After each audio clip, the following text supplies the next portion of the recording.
Hello all. I've just watched the first episode of She-Hulk and I thought I'd share my thoughts.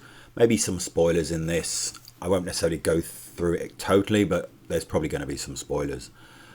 Not to bury the lead, it's okay. There are some actually genuinely good moments in this, but it kind of for me fails on the one basic thing about a sitcom in that it's not funny. I certainly didn't find it funny. There was a couple of moments where I smiled. I like the moment when she talks to the camera and looks confused. Yeah, it just didn't make me laugh at all. Tatiana Maslany's good in the role. She has some nice little bits of nuance. Mark Ruffalo's weird in the role. He has moments of being good and then he has moments of really weird delivery. So it starts with her giving a speech about great power, great responsibility, but it's an opening for her to do a speech in court. Then some bloke is a dick to her. Shocker. Then she turns to the camera and explains that she's a Hulk. And then we get the story starting off with the car, with the Captain America's a virgin bullshit, which I'm sorry, I really hate. And I'm trying not to swear because I could swear right now. I hate that bit. It feels like it denigrates the character.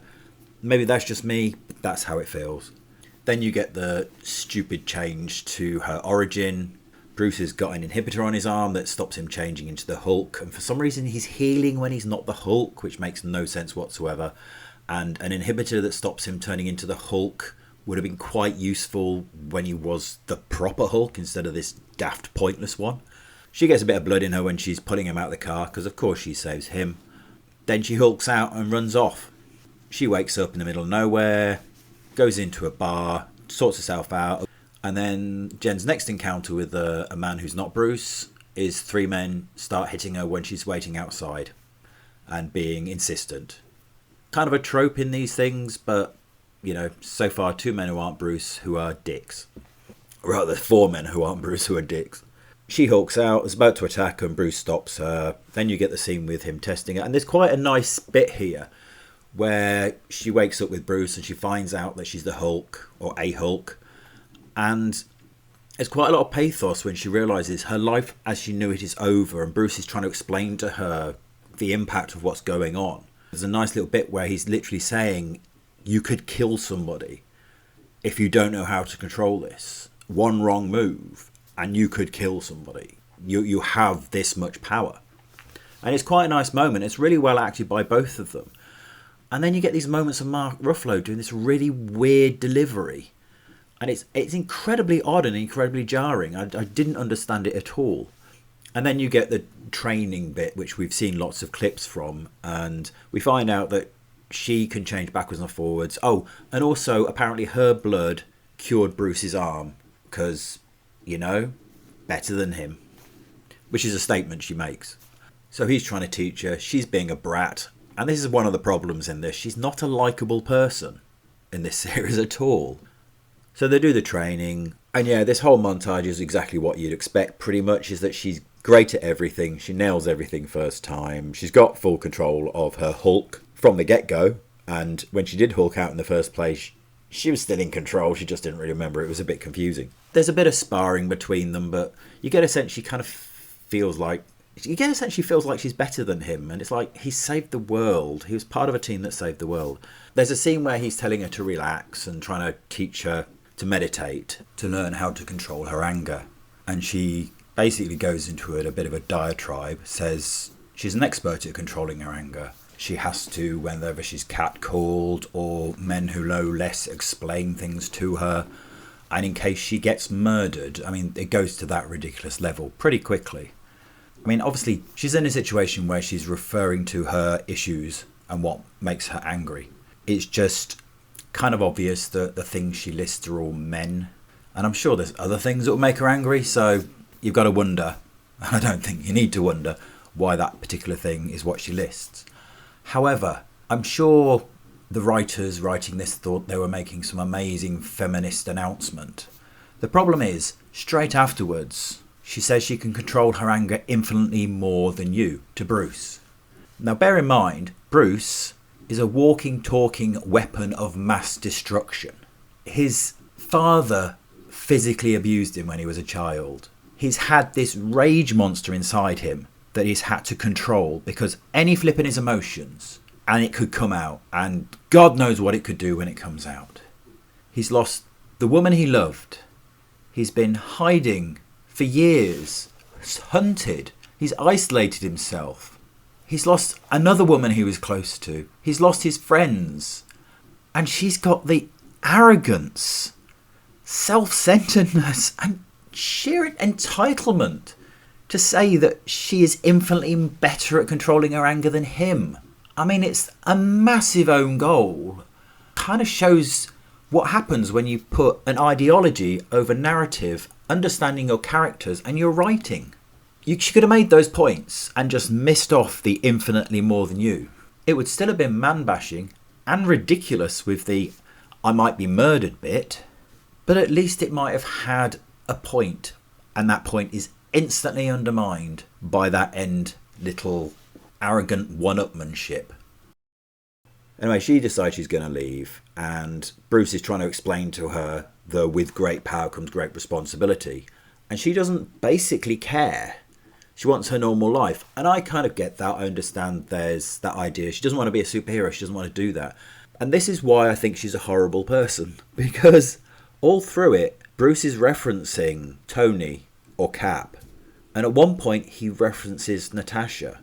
And when she wants to leave, and I understand she's frustrated, she's just an utter dick to him, attacks him, and has no concept of the fact that this man, irrespective if you take out his superheroing, the people he's been talking about, he's lost. These were his friends. The place they are was built by Tony. He spent time there with him. He's talking about Natasha, and she's just a dick to him. And I really hated that. I understand she's railing and she's attacking, but the problem is she never apologises. She kind of does this I'm not apologising apology. She says, I'm sorry for telling the truth. It's like, you're just a dick. And then there's a big fight between her and the Hulk. It's quite cool, but you can tell, obviously Bruce is holding back because Bruce could kick her ass in about 5 seconds flat. And then you go back to the court case. Again, a man is being a dick to her. As she's about to give her closing speech, Titania breaks in.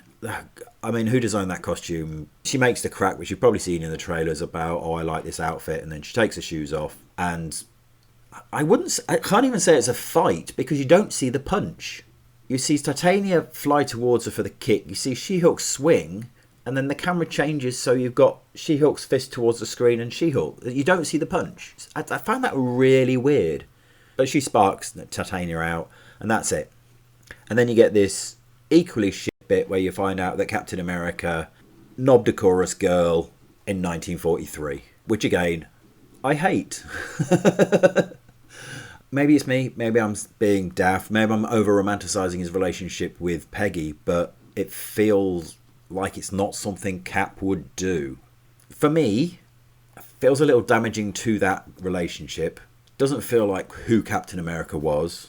And given some of the stuff we've heard about later where you have the superheroes are billionaires, narcissists and adult orphans, it feels like another denigration of an old established character. Equally with the kind of the virgin kind of dig. Again, that feels very much like it's a pointed statement. When I was growing up, that was something always thrown at people who collected comics, amongst many pejoratives. In summary, good acting from Tatiana. Some really nice moments of pathos in there, some real depth. Not funny, which it's supposed to be. And Jennifer Walters is a massive dick. Not a nice person at all. And it really borders on misandry. I'm going to see how it goes. And I say it's worth it, it's fine, it's okay. It's just those moments just kept taking me out. I know it's taboo to say this, but the majority of people who buy comic books, watch these shows, and are invested in the superhero world are men. So doing a show that pretty much every time there's anything mentioned about men in any way, shape or form, they're denigrated, it's not really a good look. Hopefully going forward there may be some more positive male roles in it, apart from Bruce. Even Bruce is shown to be a bit of a dick. Oh, he's also a bit of a doofus. But he's also trying to make her be a hero, and he's kind of basically trying to say, with great power comes great responsibility. Who's going to save the world if it's not people like us? And she's just kind of selfishly saying, I just want to be a lawyer. And that again makes her a dick. Now, hopefully this series will be a journey through which she realises you can't stay on the sidelines. And obviously in the first episode at the end, she kind of does. So that's what I hope. That I hope at the end of this, she actually gets a sense of, I've got to help people. To paraphrase Tom Holland's Spider-Man, if you have the power to do something and you don't, and someone gets hurt, that's on you. But yeah, right now, she's a dick in an unfunny sitcom. So I'll leave it there. And as usual, look at a reminder that my comic book's available through my website and the link's in the description below. Cheers for listening and peace out.